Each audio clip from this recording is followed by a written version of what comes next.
नमस्कार।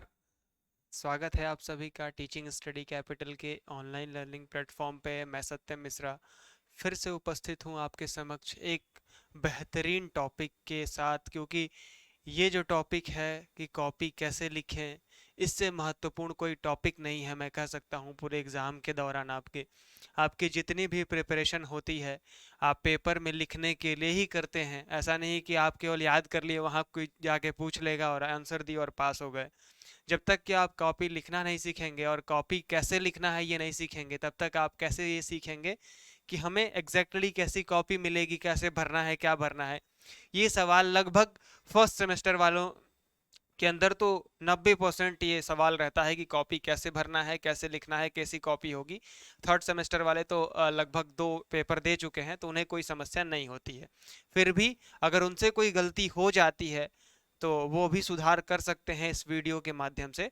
तो अभी हम बात करेंगे ये टॉपिक, इससे महत्वपूर्ण मैं फिर से रिपीट कर देता हूँ कि कोई टॉपिक नहीं है। अगर इस चैनल पे आप पहली बार विजिट कर रहे हैं या पहला वीडियो इस चैनल का देख रहे हैं, तो टीचिंग स्टडी कैपिटल चैनल को आप सब्सक्राइब कर लीजिए, ताकि आपकी हमेशा कोई भी वैकेंसी आती है या फिर किसी भी प्रकार का कोई अपडेट आता है आपकी शिक्षा जगत में, तो हम ज़रूर आपको अपडेट करेंगे समय पर और ऑथेंटिक अपडेट आपको देने का प्रयास करेंगे।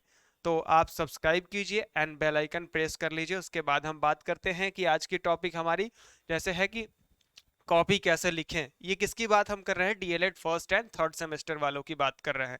तो आज उससे पहले इस पे मैं कुछ आपको कॉपी भी दिखाऊंगा, कॉपी कैसे भरनी है, क्या क्या भरना है, क्या सावधानी बरतनी है, सब कुछ बताऊंगा। इस थोड़ा वीडियो लंबा हो जाएगा, लेकिन आपको स्किप नहीं करना है, एक एक स्टेप देखना है, ताकि आपके एग्जाम के दौरान कोई हेजिटेशन ना हो, आपके मन में कोई हिचकिचाहट ना हो कि ये चीज़ तो मैं पहले कभी देखा ही नहीं था, पहली बार भर रहा हूँ। इस तरीके से कोई भी हिचकिचाहट ना हो, इसके लिए मैं प्रयास करूंगा कि आराम से एक एक चीज़ को आपको समझाते चलूं। ऐसा नहीं कि मैंने सारा कुछ आपको बता दिया तुरंत तुरंत और कुछ भी समझ में नहीं आया, ऐसा नहीं होगा। हम आराम से सीखेंगे, हर एक चीज़ को सीखेंगे, एक एक स्टेप को सीखेंगे। तो चलिए आज बात करते हैं। पहला हम जो हमारी स्लाइड होगी वो होगी कि प्रमुख बिंदु क्या होते हैं कॉपी में। क्या प्रमुख ऐसे बिंदु होते हैं जिस पे पहले हमें विचार कर लेना चाहिए, देन हम कॉपी पे जाएंगे कि कॉपी को कैसे फिल करेंगे। सबसे पहला अगर कोई बिंदु होता है तो वो राइटिंग आपकी होती है। किसी भी एग्जाम में आप फिफ्थ में, सिक्स्थ में हो, सेवन्थ में हो, एट्थ में हो, नाइन्थ में हो, बोर्ड का एग्जाम दे रहे हो, बीए बीएससी बीकॉम का दे रहे हो, या फिर डीएलएड में, राइटिंग आपकी मस्ट होती है। राइटिंग आपको एग्जामिनर को समझ में आनी चाहिए, इतनी अच्छी राइटिंग हो। मैं ये नहीं कहूँगा कि आप कर्सिव में ऐसा लिखिए कि एकदम लगे कि प्रिंटेड फॉर्म में है, ऐसा कुछ नहीं होता है। आप ऐसा लिखिए कि एग्जामिनर को एक बार में समझ में आ जाए, कोई एक्स्ट्रा एफर्ट नहीं लगाना पड़े, ठीक है। देन प्रश्न सिलेक्शन। अब प्रश्न सिलेक्शन ये सबसे इंपॉर्टेंट ये चीज है राइटिंग के बाद। अगर कोई सबसे, इसलिए मैंने क्रम में लगाया हुआ है कि राइटिंग के बाद ये अगर वेरी इंपॉर्टेंट है आपके परीक्षा में, तो ये इंपॉर्टेंट है। प्रश्न सिलेक्शन आपका सही होना चाहिए। ऐसा नहीं कि प्रश्न सिलेक्शन आपने जो किया हुआ है वो पहले पहले ही लास्ट प्रश्न से शुरू कर दिया, ऐसा नहीं करना है। प्रश्न सिलेक्शन आपका बेहतरीन होना चाहिए। प्रयास कीजिएगा कि शुरुआती प्रश्न जो आ रहे हैं उनको पहले हल करें। वो सब मैं बताऊंगा कैसे आपको चीज़ों को करना है। शब्दों की संख्या, डीएलएड में कोई कहानी नहीं लिखनी होती है, कम समय होता है। प्रश्न भी पर्याप्त होते हैं कि जितना आपको समय दिया जा रहा है उतने में आप अगर वर्ड टू वर्ड जितना एग्जामिनर को चाहिए अगर लिखते हैं, तो शब्द की सीमा जो है इसका आपको ध्यान रखना पड़ेगा। उसमें बहुत कुछ नहीं लिखना है। ऐसा नहीं कि बीए और बीएससी ग्रेजुएशन टाइप का कोई भी कहानी लिखते चलना है, समय बीता जा रहा है आपका और एक ही प्रश्न में आपने सारा समय खो दिया, ऐसा बिल्कुल भी नहीं करना है। हाँ, ये प्रश्न होता है कुछ लोगों का कि क्या बी कॉपी आवश्यक होती है, क्या बी कॉपी लेना जरूरी होता है? तो ऐसा बिल्कुल भी नहीं है। बी कॉपी लेना कोई ज़रूरी नहीं होता है। बी कॉपी का कोई अर्थ नहीं बनता है जब तक कि आपको वास्तविकता में आपकी ज़रूरत ना हो बी कॉपी की, कि जैसे कोई प्रश्न छूट रहा है तो उस केस में आपको बी कॉपी तो आपके लिए कंपलसरी हो जाती है, क्योंकि आपका प्रश्न छूट जाएगा। लेकिन ऐसा नहीं कि डीएलएड में बी कॉपी ले लिए तो मेरा बहुत नंबर आ जाएगा और बी कॉपी नहीं लिए तो हम बैक लग जाएगा, ऐसा कुछ नहीं होता है। तो इसको दिमाग से निकाल दीजिए कि बी कॉपी लेना आवश्यक है। देन समय कैसे हम बचाएं, समय कैसे बचाएं। तो समय कैसे बचाएं इस पे आगे बात करेंगे, क्योंकि अभी जो है ये लास्ट इसलिए मैंने बिंदु लिया था क्योंकि इस पे हम बात करेंगे आगे जब हम बताएंगे आपको कि कॉपी कैसे भरनी है। तो इतना आपको पॉइंट्स अगर समझ में आ गए हो तो आगे बढ़ते हैं इस चीज में कि हम आज जो सीख रहे हैं कि कॉपी कैसे लिखना है। ये आपकी हो गई डीएलएड की कॉपी, ठीक है। डीएलएड की कॉपी सेम ऐसे ही आपको देखने को मिलेगी, एकदम ऐसे ही होता है, ठीक है। इसमें पहला होता है परीक्षार्थी का नाम, ठीक है। तो यहां पर जैसे मैं अपना नाम भर देता हूं, सत्यम मिश्रा, ठीक है। अनुक्रमांक अंकों में ये लोग, आप तो ये बोर्ड में भी भरे होंगे इस तरीके से। तो मान लीजिए 10 अंक का होता है, 50, 14, 50, 18, 19, 2 2 4, 2 6, 2 8, 2 10, ये हो गया। अब कुछ बच्चे क्या कहते हैं कि इसको लगते हैं इकाई, दहाई, सैकड़ा, हजार, 10,000, लाख, 10 लाख। ये जहां शब्दों में लिखा है उसको ऐसे भरने, ऐसा नहीं भरना होता है। ये लिखा है 5, तो सिंपली लिख दीजिए 5। फिर है शून्य, शून्य लिख दीजिए।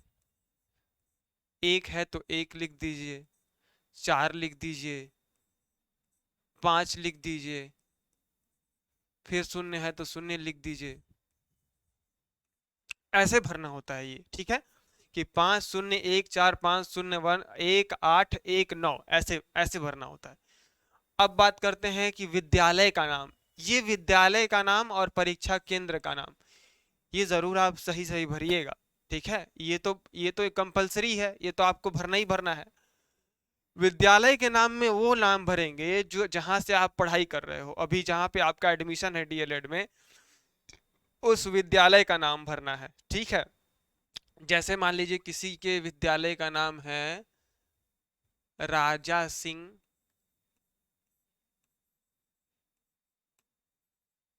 महाविद्यालय, मैं ये एग्जाम्पल के तौर पे ले रहा हूं ताकि कोई कॉलेज ऐसा ना हो। महाविद्यालय, ठीक है, राजा सिंह महाविद्यालय। तो ऐसा, ये मान लीजिए राजा सिंह महाविद्यालय आपने यहाँ भर दिया, ठीक है। परीक्षा केंद्र का नाम जहाँ पे आपका वो सेंटर जाएगा, उस विद्यालय का नाम यहाँ पे रहेगा।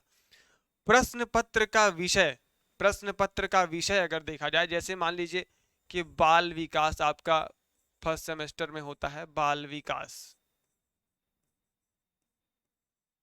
ठीक है। यहाँ बाल विकास भरेंगे और यहाँ लिखेंगे प्रथम, क्योंकि ये प्रथम प्रश्न पत्र है आपका।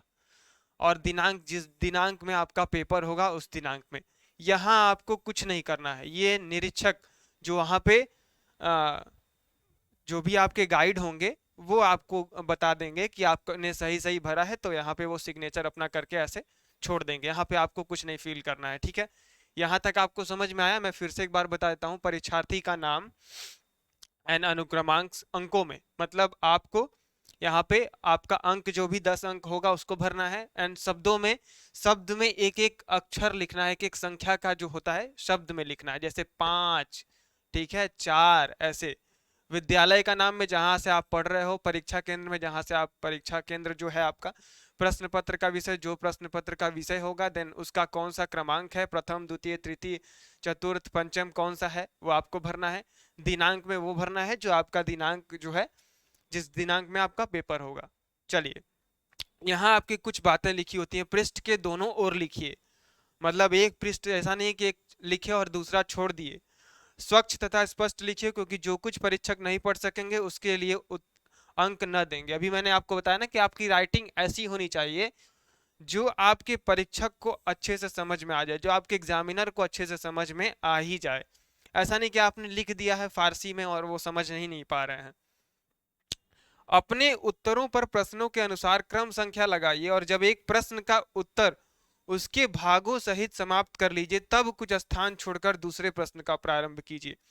इसका अर्थ यह है कि एक प्रश्न जब तक आप कंप्लीट ना कर लें, दूसरा प्रश्न उसी में नहीं कंप्लीट, उसमें आधा ऊपर आधा नीचे नहीं करना है। एक प्रश्न जब आपका कंप्लीट हो जाएगा तभी आपको दूसरा प्रश्न शुरू करना है। बीच में सादे पृष्ठ छोड़ना मना है। ऐसा नहीं कि 2 पेज छोड़ दिए हैं और गलती से भी हो जाता है तो आप उसको रीचेक एक बार कर लीजिएगा, बहुत हड़बड़ी नहीं कीजिएगा। प्रश्न के दोनों ओर प्रत्येक पंक्ति पर लिखिए और प्रश्नों के करों के उत्तरों के बीच में आवश्यकता से अधिक स्थान मत छोड़िए। यहाँ क्रमो है, ये करो नहीं है, ठीक है, क्रम है। जैसे मान लीजिए प्रश्नोत्तर एक, प्रश्नोत्तर अभी मैं आगे कॉपी दिखाऊंगा तो आपको समझ में आ जाएगा जो मैं कह रहा हूँ। प्रश्नोत्तर एक दो में बहुत गैप ना हो कि 20 लाइन छोड़ दिया है उसके बाद से हम लिखना शुरू कर रहे हैं ताकि हमारी कॉपी बी कॉपी ले लेंगे सी कॉपी, ऐसा कुछ होता नहीं है। अगर आपका ए कॉपी में ही पर्याप्त आप लिख लेते हो तो आपको बढ़िया नंबर मिलेगा, 90% से ऊपर आप ला दोगे। ठीक है, अब चलिए ये हो गया इंस्ट्रक्शन, निर्देश, और ये ऊपर कुछ बातें हो गई, ठीक है, जिसको कैसे भरना है। अब आपकी कॉपी जो आपकी आती है, हाँ एक चीज और, प्रवेश पत्र के अतिरिक्त कोई भी पत्र आदि किताबें नोटबुक साथ ना लाइए, यदि ऐसी सामग्री साथ हो तो उसे बाहर निकाल दीजिए। ये तो आपको पहले ही जैसे आप सेंटर पे पहुंचेंगे तो चेक होता है, चेक होने के बाद आपका ये जो जो कुछ भी होता है जमा हो जाता है। अगर आपके साथ कोई गया है सेंटर पे तो उसको दे दीजिएगा। जब सब कार्य समाप्त हो जाए तो अंत में अपने अनुक्रमांक अवश्य लिख दें, और जब तक निरीक्षक आपसे उत्तर पुस्तिका ना ले ले अपने स्थान को ना छोड़िए। ये सब तो बात हम बचपन से ही देखते आ रहे हैं कि भाई देखिए ये तो आपको ले नहीं जाना है, समाप्त हो जाए अंत में। ऐसा डीएलएड में इतना समय ही कम होता है कि आपको बैठने का मौका ही नहीं मिलेगा। हालांकि इन्होंने निर्देश में बताया है तो उसको पढ़ना आवश्यक है हमारे लिए और आपके लिए जानना आवश्यक है। तो जब सब कार्य समाप्त हो जाए अंत में अपने अनुक्रमांक अवश्य लिख दें। आप प्रयास कीजिएगा कि अनुक्रमांक सारे जो पेजेस होते हैं सब पे आप लिख दीजिएगा। नहीं लिख पाएंगे कोई इशू नहीं है, कंपलसरी नहीं है। परीक्षा के कमरे में दीवार या भूमि पर लिखने से रोशनाई, ये क्या है, रोशनाई ना छिड़किए। देखिए ये इसका कोई मतलब नहीं है, ठीक है, ऐसा कोई मतलब नहीं है कि ऐसा रोशनी होगा यहाँ पर, ठीक है, ऐसा कुछ यहाँ पे होगा, इसका कोई महत्व नहीं है आपके लिए। आप इतना पेपर में जब आप लिखना शुरू करेंगे ना डीएलएड में, 1 घंटे 2 घंटे, चाहे 2 घंटे का पेपर हो चाहे 1 घंटे का, इसमें आपको इतना टाइम ही नहीं मिलेगा कि आप इतना सोचोगे और इतना आपके पास समय होगा कि आप ये सब लिखोगे पढ़ोगे, इतना कुछ नहीं होता है। अब देखते हैं यहाँ पर, ये होता है जो कॉपी आपके चेक करते हैं एग्जामिनर, उनका होता है। ये नंबर देते हैं कि कौन सा सही है, कितना नंबर का है। ये यहाँ पे 45 होते हैं, मैक्सिमम आपका 40 क्वेश्चन तक होता है, ठीक है। तो ये आपके लिए नहीं है, इसमें आपको कुछ नहीं करना है, सिंपली आपको इसको स्किप कर देना है। ये आपके परीक्षक के लिए है जो आपका कॉपी चेक करेंगे। तो ये इतनी पूरी बात हो गई। यहाँ पे आपका कुल योग लिखा जाता है, ठीक है, यहाँ पे कुल योग लिख दिया जाएगा कि कितना आपने नंबर अभी तक पाया, उसके आधार पे आपका रिजल्ट बनता है। अब सबसे इंपॉर्टेंट आपको मैं बताने जा रहा हूं, ये आपकी कॉपी जो होती है, आप तक अभी तक आप ये कॉपी जो है ऐसे देखा होगा, ठीक है, क्षैतिज, ठीक है, ऐसे ऐसे ऐसे ऐसे, लेकिन डीएलएड की कॉपी ऐसे ऐसे होती है, ऊर्ध्वाधर होती है, ठीक है। तो इसमें क्या है कि कुछ सावधानी आपको मैं बताऊंगा, उसको करना होगा। सबसे पहले कुछ जो लोग होते हैं वो क्या करते हैं कि इस तरीके से लाइन कर देते हैं, जैसे 2 लाइन इधर भी 2 लाइन इधर भी। भैया आपके पास वैसे भी टाइम कम है, ठीक है, आप प्रयास कीजिए कि उसी कॉपी में भर दीजिए। तो ये गलती बिल्कुल भी मत कीजिएगा कि 2 लाइन इधर भी 2 लाइन इधर भी कर दीजिएगा, स्पेस इतना कम हो जाएगा कि आपके लिए लिखना बहुत ही मुश्किल हो जाएगा। तो ये गलती आपको बिल्कुल भी नहीं करनी है, ठीक है। अब आते हैं कि स्केल जो होता है, एक स्केल जो आपके जीवन में आप यूज कर रहे हैं बचपन से, अभी तक आपने छोटा वाला यूज किया होगा, ठीक है, 5 सेंटीमीटर या हाँ 5 सेंटीमीटर के आसपास या 10 सेंटीमीटर के आसपास वो आता है। उससे थोड़ा बड़ा जो आता है वो आपको लेना है कि बीच में ये कहीं लाइन ब्रेक ना हो, क्योंकि लाइन ब्रेक होगा टेढ़ा हो जाएगा लाइन, तो आपका फिर लिखावट जितना आप लिखोगे सब टेढ़ा हो जाएगा, ठीक है। तो एक स्केल के बराबर आपको यहां से दूरी लेनी है और यहां से एक ही बार एक साइड में लाइन करना है, इस साइड नहीं करना है, ठीक है। अब देख लेते हैं, ऐसी कॉपी थी, अब मान लीजिए आपने यहां पर ऐसे 2 लाइन जो है ऐसे कर ली, अब इधर नहीं करना है। अब आगे बढ़ते हैं, अब आपकी कॉपी ऐसी दिखेगी, ठीक है, जब आपने लाइन ऐसे कर लिया तो अब आपकी कॉपी ऐसे दिखेगी। अब इसमें मान लीजिए यहां लिख दीजिएगा प्रश्नोत्तर, प्रश्न का उत्तर एक, ठीक है। फिर 1 लाइन छोड़कर यहां पर आपको अपना उत्तर लिख देना है, ठीक है। कुछ बच्चे क्या करते हैं कि ऐसे इसको यहाँ पे ऐसे कर देते हैं। ये सब आप कर सकते हो अगर आपके पास टाइम है तो, क्योंकि कॉपी जितना सुंदर आप सजाओगे, सजाने का अर्थ ये नहीं कि आप उसका दुरुपयोग कर दें। ठीक है, अब ऐसे भी सजा देते हैं कुछ ऐसे ऐसे करके अपना।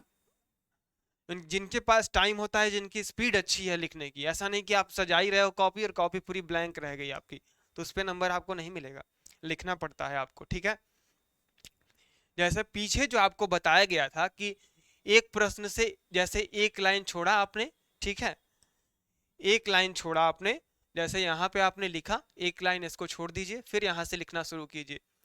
ये पूरा हो गया आपका।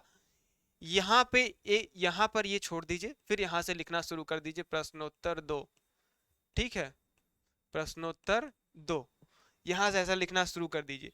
तो बहुत आपको लाइन बीच में गैप नहीं करना है, कि गैप करेंगे तो आपकी कॉपी जो है वैसे ही कम होती है। जैसे आप लिखना शुरू करेंगे आपको समझ में आएगा तो कॉपी मेरी इतना जल्दी भर रही है। तो बी कॉपी भी आप ले सकते हैं, इसके लिए मैं मनाही नहीं कर रहा हूँ कि बिल्कुल एकदम लेना ही नहीं है। बी कॉपी एकदम बिल्कुल ले सकते हैं, लेकिन उसमें थोड़ा टाइम एक्स्ट्रा जाता है बांधने और उस सब में। तो इसके लिए मैं कह रहा हूँ कि जो आपको कॉपी जो मिला हुआ है उसी का सदुपयोग कीजिए, उसकी लाइंस का, और अच्छे से। ऐसा नहीं कि कैसे भी बस केवल कॉपी भर देना है और हमको नंबर मिल जाएगा, ऐसा नहीं होता है। डीएलएड में कॉपी ठीक ठाक मात्रा में स्ट्रिक्टली चेक होता है, ठीक है, अनुशासित तरीके से होता है, और नंबर भी उसी तरीके से दिया जाता है। अब देखिए ऐसे आपकी कॉपी चल रही है चल रही है, अब बीच में अब दो आपने अगर गलती से छोड़ दिया है, मान लीजिए गलती से आपने छोड़ दिया है, तो उसको भी प्रयास कीजिएगा कैसे भी भर दीजिए, और कोई इंस्ट्रक्शन लिख दीजिएगा कहीं कोने में कि ये गलती से मुझे छूटा था, ये नंबर ये नंबर। अब देखिए जैसे प्रयास कीजिएगा कि प्रश्नोत्तर अगर आपका पहला ही अगर हो जाए, जैसे बहुविकल्पी आपको मैंने बताया था उस दिन कि पहले बहुविकल्पी कीजिएगा, ठीक है, उसके बाद जो है अति लघु, फिर लघु उत्तरी। तो उसमें क्या है, बहुविकल्पी ऊपर आपने ऐसे लिख दिया, ठीक है, बहुविकल्पीय प्रश्न, ठीक है, और यहां से यहां पे थोड़ा सा गैप दे दिया एक लाइन का, फिर यहाँ पे प्रश्नोत्तर लिख दिया कि बहुविकल्पीय प्रश्न का ये प्रश्नोत्तर संख्या एक है, ठीक, और उसके बाद लिखा फिर प्रश्नोत्तर दो यहां से, ठीक है, फिर एक लाइन छोड़ के यहाँ पे प्रश्नोत्तर तीन।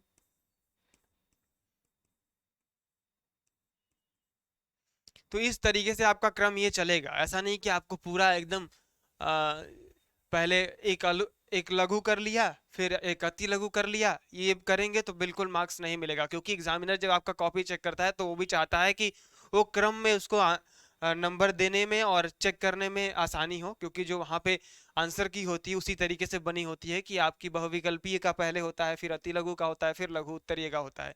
तो आप भी प्रयास कीजिएगा कि एग्जामिनर को दिमाग में कोई भी हेडक ना दे कि पहले ही जहाँ पास भी करना हो वहाँ भी कम नंबर आपको काट के दे दे कि अरे इसमें तो क्रम ही नहीं है, अगर आप सही भी लिखे होंगे तो भी काट देगा। तो प्रयास कीजिएगा कि लाइन से एकदम चलते हुए कॉपी को पूरा एकदम यहाँ तक कंप्लीट भरिएगा, ठीक है, और ऐसा गलती बिल्कुल भी नहीं करना है, लंबा वाला स्केल लेके जाना है, एक तरफ का करना है दूसरे तरफ नहीं करना है, ठीक है। और आपकी कॉपी जो आती है इस तरीके से आती है, फिर अगर आप वो कर लोगे जब लाइन, तो इस तरीके की दिखती है। उसके बाद मैंने जैसे बताया वैसे आपको लिखना है, और ये सारी चीज़ें आपके लिए कोई महत्वपूर्ण, इसका कोई आपके लिए महत्व नहीं है, ये है परीक्षक के लिए, उनको ही करने दीजिए उनका काम। और यहाँ से यहाँ तक जैसे मैंने बताया उसको भर लीजिएगा, सावधानी से, हड़बड़ाहट में नहीं, आराम से भरिएगा, ठीक है। और जो जो भरते जाइएगा एक एक बार मैच करते जाइएगा, आपके सामने एडमिट कार्ड होता है, एडमिट कार्ड को ऊपर रख लीजिएगा, कॉपी नीचे रखिएगा, उस पर देख करके लिखिएगा। ये मत कीजिएगा कि पहले दिन हमको तो याद है हम ऐसे ही लिख देंगे हमारा जो अनुक्रमांक है, वो गलती बिल्कुल मत कीजिएगा, देख देख कर लिखिएगा, आराम आराम से लिखिएगा, किसी भी प्रकार की घबराहट हड़बड़ाहट नहीं होनी चाहिए। और आपको कॉपी 5-10 मिनट पहले दे दी जाती है, 5 मिनट मान के चलिए, 5 मिनट या 10 मिनट के अंतराल में ही, दोनों के बीच में ही दिया जाता है। तो आप आराम से इसको भर लीजिएगा। उसके बाद जब आपका बेल रिंग हो जाता है, घंटी बज जाती है, तो उसके बाद आपको पेपर दिया जाता है। तो आप कुछ काम पहले कर लीजिएगा, स्केल वाला जो है, ठीक है, कॉपी तुरंत इसको भर करके स्केल वाला काम आपको पहले कर लेना है, इस तरीके से आपको स्केल वाला काम ऐसे पहले कर लेना है, ठीक है। और प्रश्नोत्तर संख्या और बहुविकल्पीय प्रश्न, क्योंकि पहले बहुविकल्पीय है तो सारा लिख देना है। प्रयास कीजिएगा जो प्रश्न आपको पहले आ रहा है उसको ही करना है। और सहायक सामग्री आपकी जो होती है, जो स्टेशनरी का जो होता है सामान, जैसे copy pen, blue black pen रख लीजिएगा, स्केच पेन रख लीजिएगा, अगर आपका स्केच से राइटिंग अच्छा होता है तो स्केच रख लीजिएगा। ये प्रश्नोत्तर लिखना है इसको स्केच से ही लिखिएगा, ब्लैक या फिर ब्लू स्केच से। ये और अट्रैक्टिव हो जाती है, आपकी कॉपी और अट्रैक्टिव हो जाती है, तो आपको आकर्षक दिखाना है। तो ये सारी चीज़ें थोड़ी थोड़ी आपको सुधार करनी होगी, अभी से ही प्रैक्टिस शुरू कर दीजिए। तो आशा करते हैं कि ये पूरा वीडियो अगर आप देखेंगे तो आपको परीक्षा में किसी भी प्रकार की घबराहट नहीं होगी कि कॉपी कैसे भरना है और कैसे कॉपी चेक होती है, डीएलएड में क्या होता है, वो सारी चीज़ें मैंने बताया। और कैसे भरना है, शुरू में क्या सावधानी रखनी है, अंत में क्या सावधानी रखनी है, और समय कैसे बचाना है। समय ऐसे बचाना है कि समय आपको ये जो चीज़ें दी गई है इसको जैसे जैसे आप क्रम में भरते जाएंगे ना, और एक क्रम में आप लिखेंगे तो आपका टाइम भी सेव होगा। जो नहीं आ रहा है उसको स्किप कर दीजिए, भले ही बहुविकल्पीय प्रश्न आपको नहीं आ रहा है, ठीक है। जैसे मान लीजिए प्रश्नोत्तर एक लिखा, प्रश्नोत्तर दो लिखा, तीन लिखा, चार लिखा, पांच लिखा, सब कुछ लिखा है, छठा नहीं आ रहा तो छठे का ऐसे स्पेस छोड़ करके उसको स्किप करिए, आगे बढ़ जाइए, ठीक है। उसके बाद देन आप अति लघु और लघु उत्तरीय पे जाइए, जो जो आ रहा है उसको करते जाइए, जो नहीं आ रहा उसको लास्ट में कहीं अगल बगल अगर कहीं हेल्प मिल जाए तो लिख लीजिएगा, अदरवाइज अपने से ही जो समझ में आएगा वो लिख लीजिएगा, ठीक है। तो समय आपको बचाना है इस तरीके से कि बहुत फालतू चीजों पे ध्यान नहीं देना है, लिखने पे ध्यान देना है, प्रश्नों पे ध्यान देना है, प्रश्नों के उत्तर पे ध्यान देना है, और स्वच्छ और सुंदर लिखिएगा, यही प्रयास कीजिएगा आप, ठीक है। तो आशा करते हैं ये वीडियो आपके लिए हेल्पफुल होगी, ठीक है, सहायतामंद होगी, और आपके लिए ये चैनल भी भरोसेमंद है, तो आप सब्सक्राइब कर लीजिएगा, बेल आइकन प्रेस कर लीजिएगा। मिलते हैं अगले ही ऐसे इंफॉर्मेटिव वीडियो के साथ। धन्यवाद, नमस्कार।